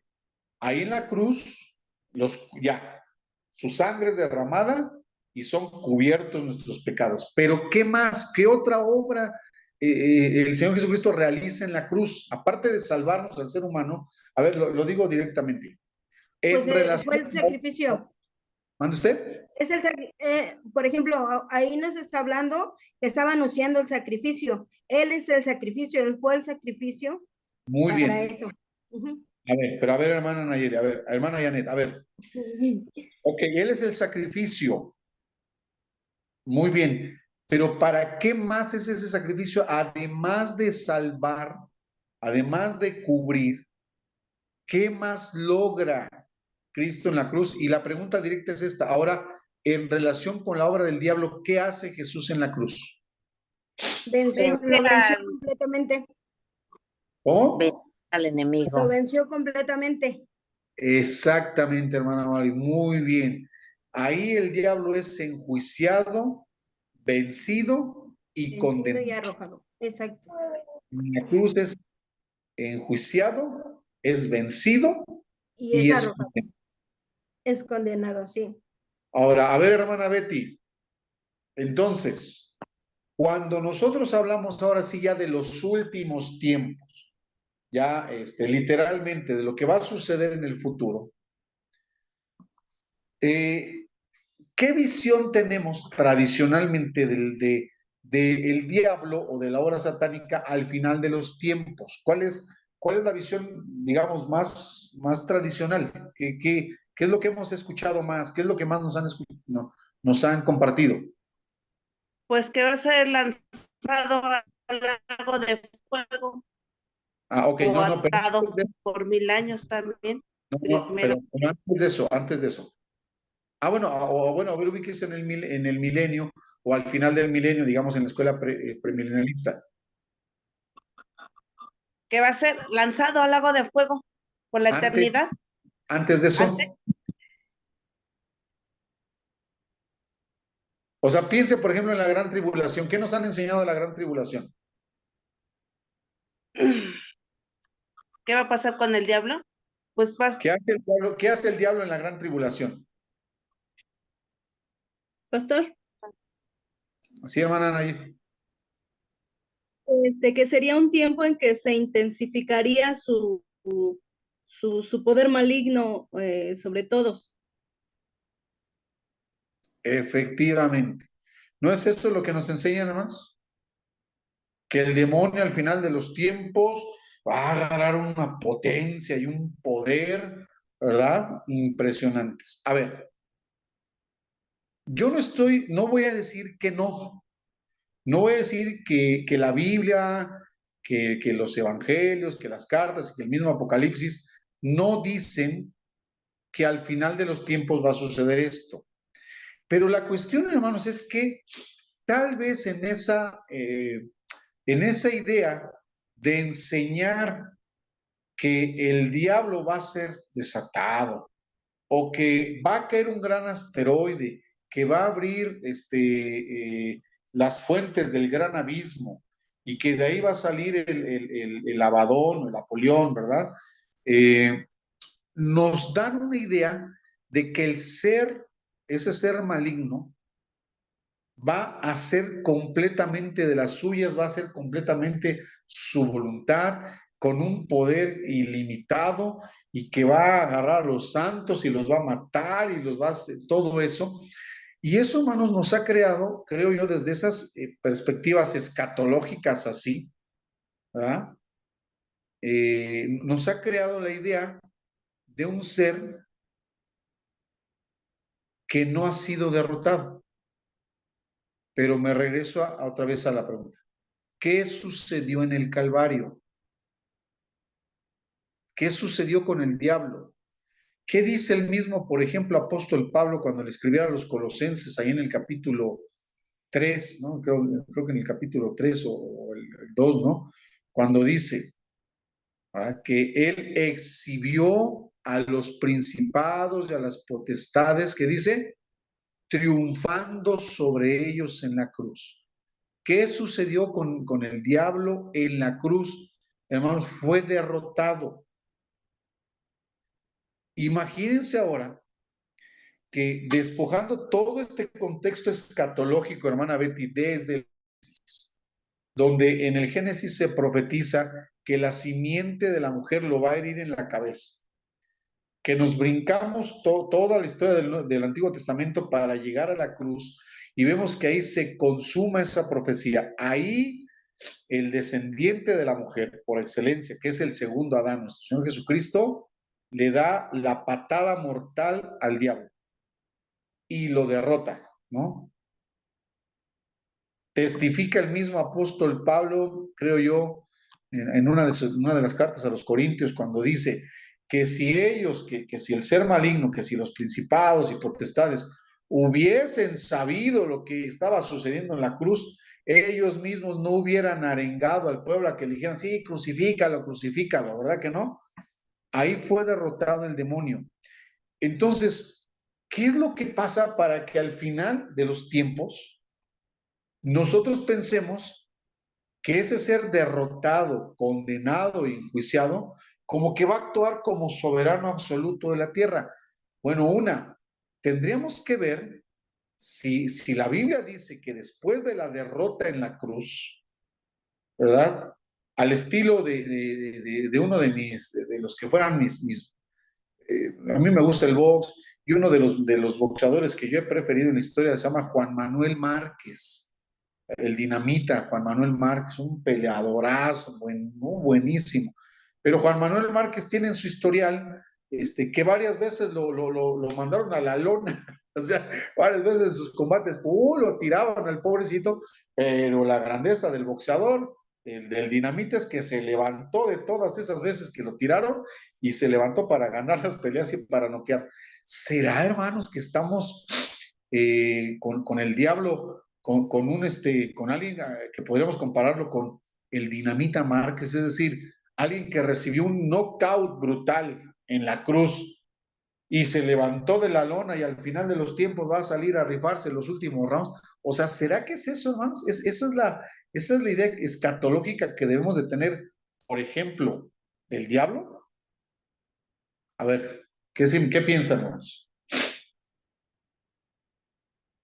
¿Se levantó de la lona para echar otros 3 o 4 rounds? ¿O qué pasó, hermano? ¿Por qué tenemos esa idea, repito, escatológica del demonio levantándose, como recuperándose de esa derrota en la cruz y verla al final haciendo destrozos brutales? ¿De dónde surge esa idea, hermanos? ¿Cómo ven? A ver, ¿qué piensa qué piensa? Pues usted, hermana Betty, usted que está en escatología, ¿qué piensa de eso?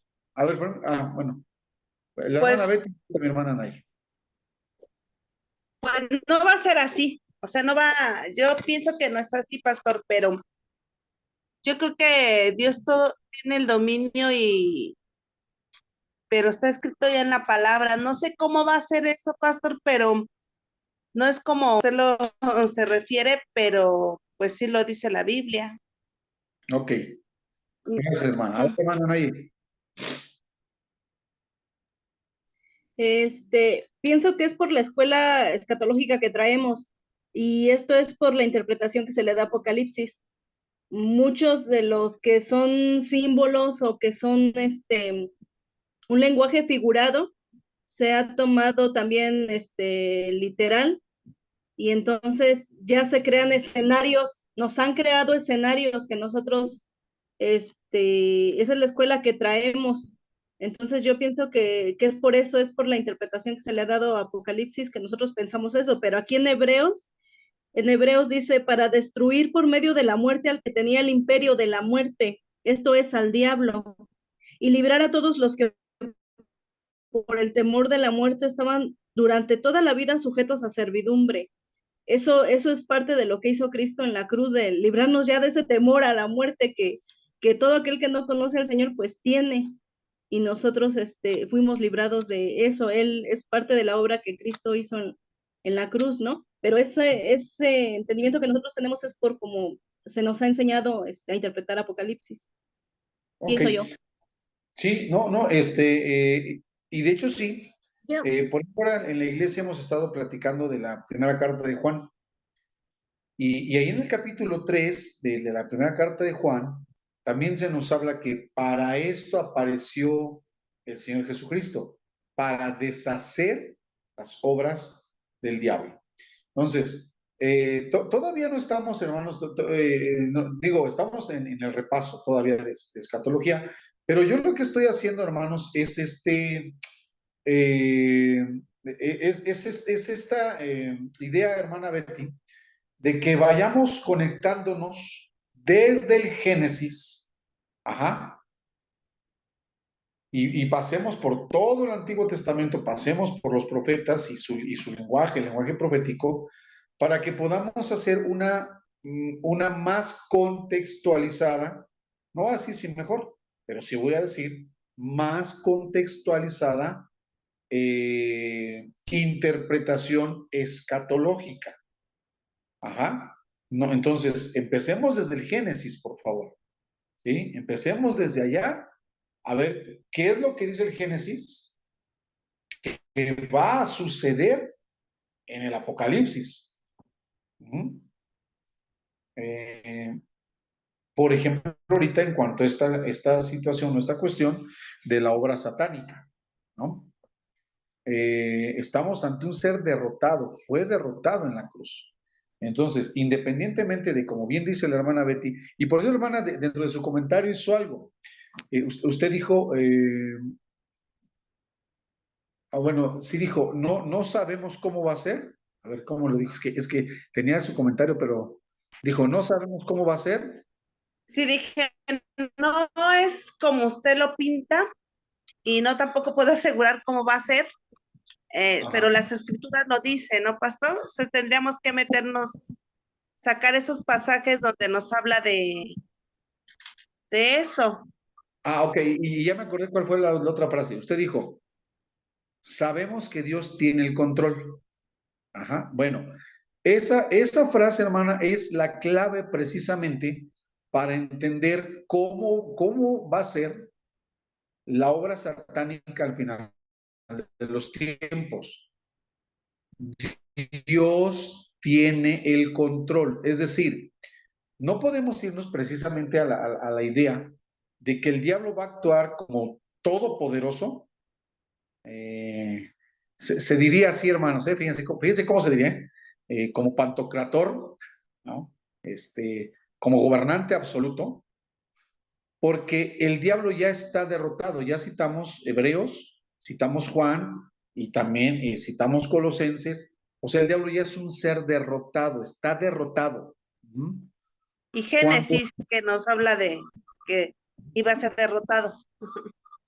Así es, hermana Betty. Entonces, en exégesis, Fanny, fíjense cómo ya estamos citando los pasajes paralelos, ¿no? Una de las reglas dice los pasajes paralelos.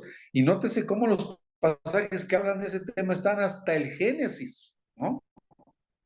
Bueno, en la escatología ya, en el futuro, hermana Betty, la clave es esa. Dios tiene el control. Entonces, cuando nosotros leamos en Pablo, en el Apocalipsis, esos textos en los que va a aparecer eh, eh, todo lo referente a él. Aquí podemos hablar del anticristo que maneja Juan, del hombre de iniquidad que maneja Pablo, podemos hablar de la bestia que maneja el Apocalipsis.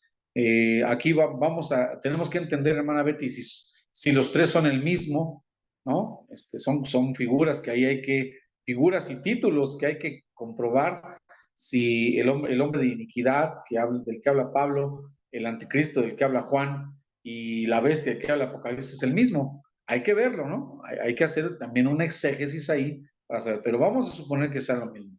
El hombre de iniquidad, el anticristo y la bestia no van a actuar, hermanitos, de manera... Pastor. Sí, hermana. Por ejemplo, o sea, de esto que está hablando, el día de hoy, tuve una plática con mi cuñada, que se integró aquí a Betel, y ella tiene mucho de eso. Entonces ella me dijo, no, es que en el Apocalipsis se va a levantar la bestia, no sé, sacó tantos nombres que pues yo ni los había oído. Entonces, pero ellos van a tener poder, Satanás les va a dar poder y van a reinar entonces ahorita que está comentando usted eso, pues sí es importante, como dice usted, ¿no? Ver realmente o tratar de hacerles ver, porque sí es una idea errónea completamente lo que ellos tienen descifrado del Apocalipsis. Porque de hecho tan solo al hablar del Apocalipsis, ellos no tocan el tema porque supuestamente donde estaban, ellos nunca mencionan el Apocalipsis porque es terrorífico, es malo. Entonces yo le dije, no, nosotros aquí lo hemos estudiado y pues al contrario, es algo que habla cuando Dios se va a glorificar completo. O sea, hasta ahorita yo no he encontrado nada terrorífico en el libro del Apocalipsis. Entonces hoy sí me sacó así como nombres medio raros, que el dragón de no sé qué. No se me grabaron los nombres, ¿para qué le voy a decir qué? Pero sí, o sea, sí, ahorita viendo, sí también va dependiendo de dónde venga la información que ellos tienen o el modo que les enseñaron, no sé, porque sí está preocupante, pues. Sí, sí. Bueno, mire, mientras no haya sido Dragon Ball, hermana, pues ahí, ¿no?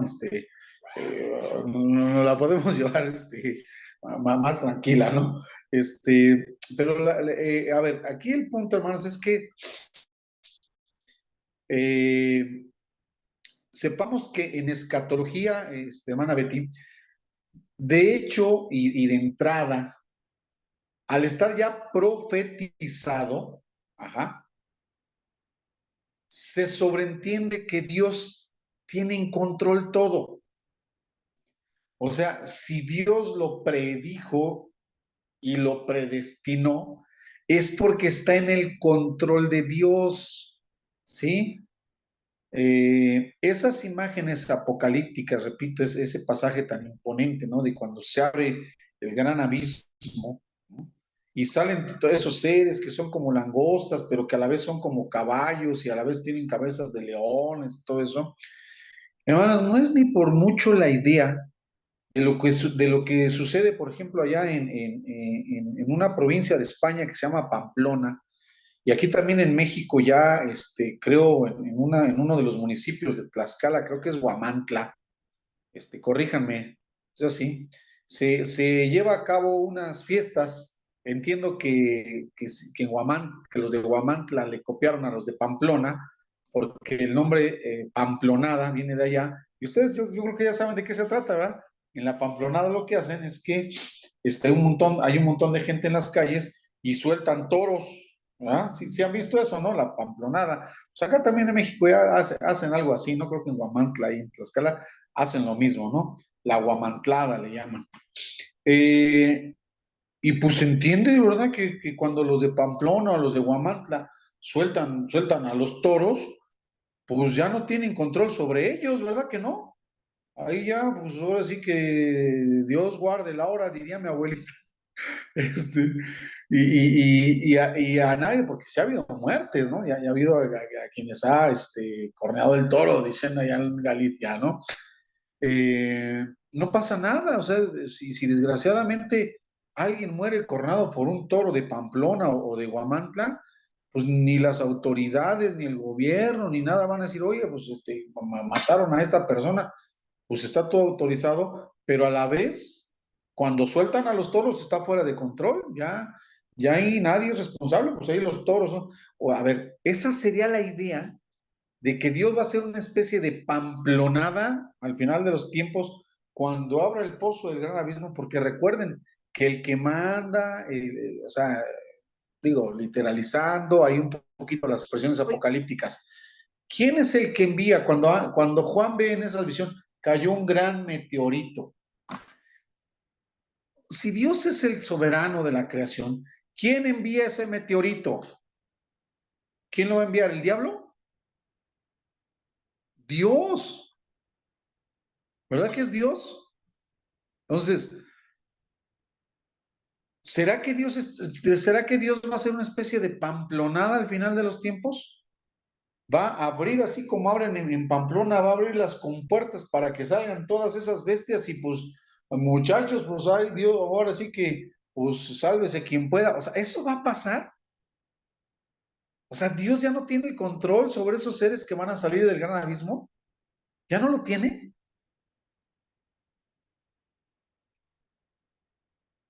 ¿Cómo ven? ¿Verdad que sí, hermana Betty? Por supuesto que sí. Sí, yo digo que sí tiene el control, pastor. Y no va a ser así tampoco. Pero yo creo que sí va a haber también una consecuencia para aquellos que no hayan, ¿no? Eso sí. Ujú. Eso por supuesto, hermana Betty, porque ¿qué es lo que estamos viendo desde el Génesis? Hay un juicio, ¿sí? Cuando en el Génesis se emite el juicio de maldita está la tierra, ¿quién lo emite? ¿Quién lo decreta? ¿El diablo? Dios, Dios, Dios. Ayer estábamos en el estudio de ayer, hermana Mauri, ¿no? José Fanny, estamos en el estudio de los martes, que ahora tenemos estudio los martes en la iglesia.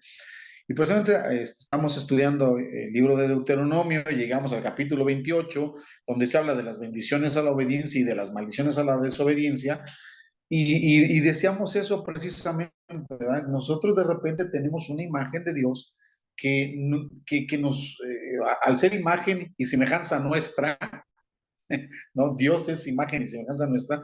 Decimos, no, es que cómo Dios va a maldecir, cómo Dios va a maldecir a mis hijos, cómo Dios va a maldecir mi trabajo, cómo Dios va a maldecir mi tierra, cómo si Él es tan bueno. Pues esa es la idea errónea que tenemos de un Dios que se parece a nosotros. Pero cuando vemos al Dios de la Biblia, el Dios que es justo y que hace juicio, ¿no?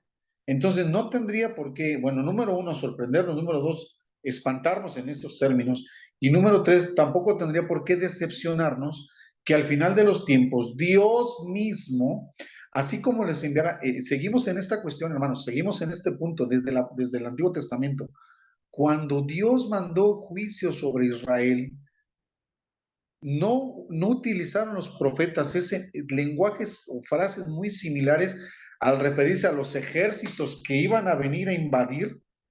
No hablaba de son como langostas, no les hablaba así a los moradores de Jerusalén. Esos ejércitos son como langostas. ¿Cómo describían a sus jinetes?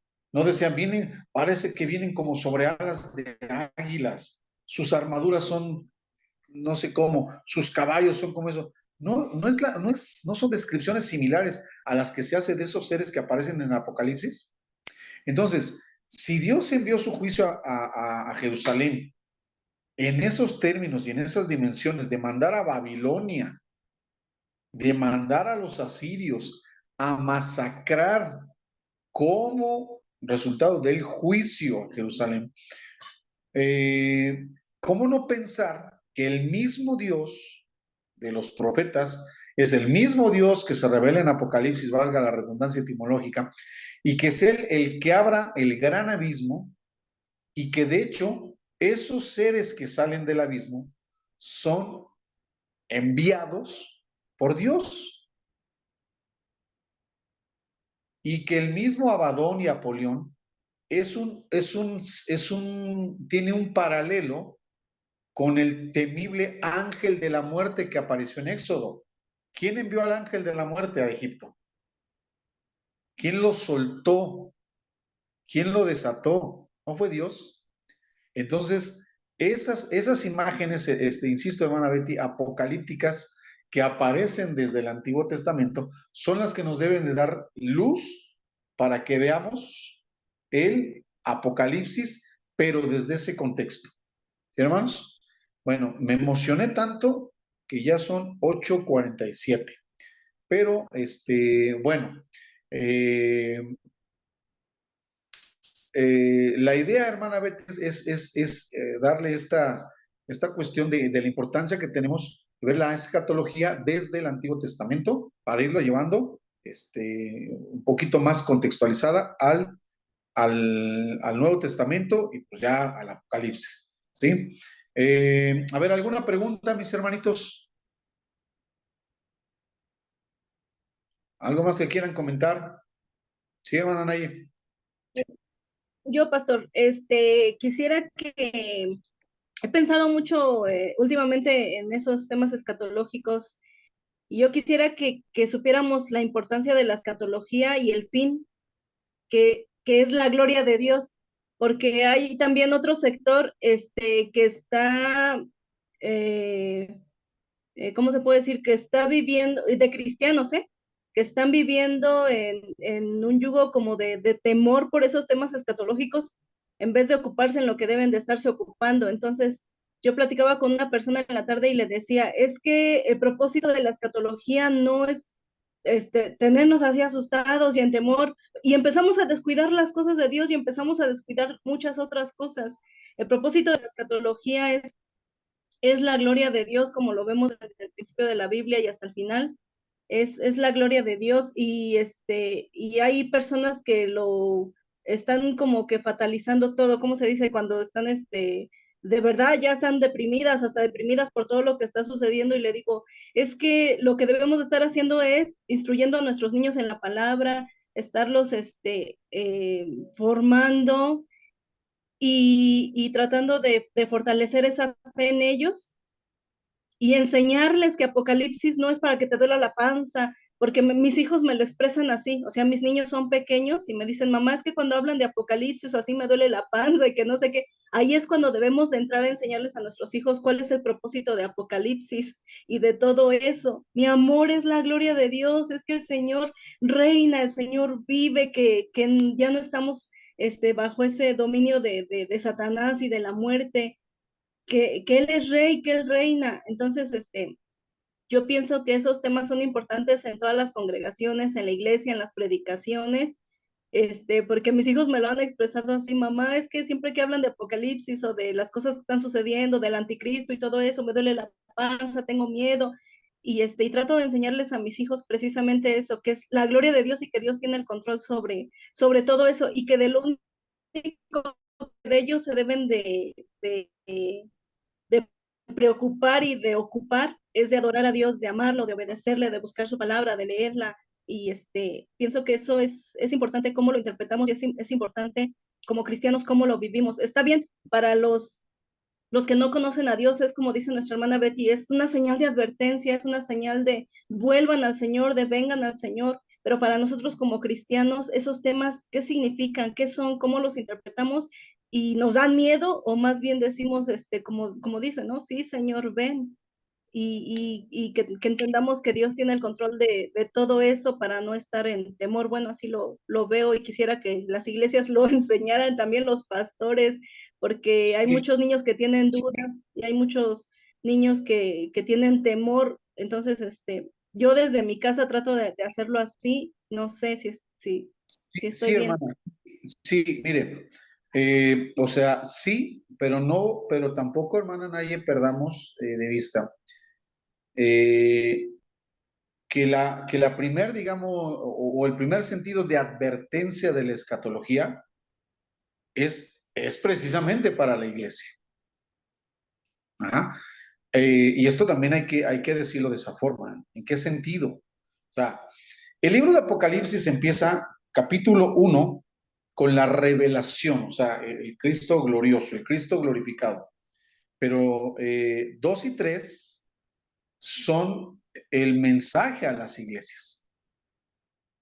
Entonces, la primer llamada de alerta escatológica es a la iglesia. Y tampoco, hermana Naye, podemos olvidar que dentro de ese mensaje a las iglesias está la advertencia a cada iglesia. Recuerda de dónde has caído, vuelve a tu primer amor, haz las obras primeras, tienes contra ti, tengo contra ti que tienes esa mujer, quítalos de medio. O sea, sí, el mensaje escatológico es, bueno, primero soteriológico, ya lo dijimos, eso lo vamos a ir viendo, hermana Betty, lo vamos a ir señalando. Sí es soteriológico, porque Dios es el que hace la misma acción salvífica, uno, eh, pero por supuesto va a ser profético, y la profecía, recuerden que es en los dos sentidos. O sea, la profecía primero es exhortativa. Entonces, exhortativa en razón de que desde la caída del pueblo hemos batallado, o sea, las iglesias son las que hemos batallado. No se trata de cargarse al énfasis amarillista ni deprimente, sí, o sea, eso no, y menos con interpretaciones esotéricas, ¿no? Pero, pero también, hermana Naye, si nosotros le quitamos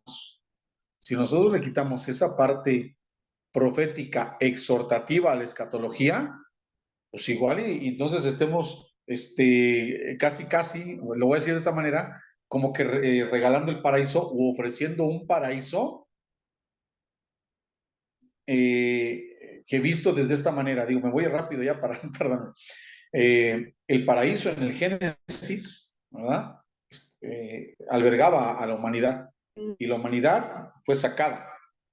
Y a partir de que la humanidad fue sacada, se alejó y se alejó y se alejó cada vez más del paraíso. El regreso al paraíso es escabroso. Entonces, en la escatología se apunta al regreso al paraíso. Pero en tanto lleguemos o se culmine ese regreso, ahí están los profetas, ahí están los pastores diciéndole como precisamente Jesús, escucha lo que dice el Espíritu a las 7 iglesias. Yo conozco tus obras, amada iglesia. Yo te conozco, Betty, yo te conozco, Mauri, yo te conozco, Naye. Sé que has hecho esto y esto, que eres muy buena en esto, en aquello, pero tengo contra ti. ¿Sí? Que has dejado de hacer esto, o que has hecho esto, o que has hecho esto otro. Arrepiéntete. O sea, ese finalmente también es el mensaje escatológico a la iglesia, a la iglesia. No hay que cargarnos al miedo, pero el mensaje profético, exhortativo, que también conlleva la escatología, es fundamental, hermana Nay. ¿Sí? ¿Sí? Bueno, hermanos, vamos a dejarle aquí. Vamos a dejarle aquí. El regreso ha sido, yo creo que hacía falta, ¿no? Para que le tomemos otra vez cierta intensidad. Con el favor de Dios nos seguimos conectando los miércoles a esta misma hora. Sigan haciendo sus manuales, hermanos, sigan haciendo sus manuales y vamos a programar reuniones presenciales. Por lo menos de aquí a noviembre vamos a tener unas 3 para que hagamos mesas de debate, intercambiemos estos puntos de vista y hagamos lo que el hermano Bisuet sugirió, hermana Mauri, que juntemos las obritas de cada quien y al final, a lo mejor por ahí del mes de diciembre, ¿verdad? Nos regalemos por lo menos un engargolado, todo el compendio doctrinal de cada uno de nosotros, ¿no? Y ya en diciembre celebremos y digamos, pues, tenemos nuestro tratadito teológico desarrollado por Escuela de Especialidades, ¿verdad? Bueno, Dios les bendiga, hermanos, Dios les bendiga, descansen y con el favor de Dios, para efectos de este objetivo, nos saludamos el próximo domingo, ¿vale? Dios les guarde.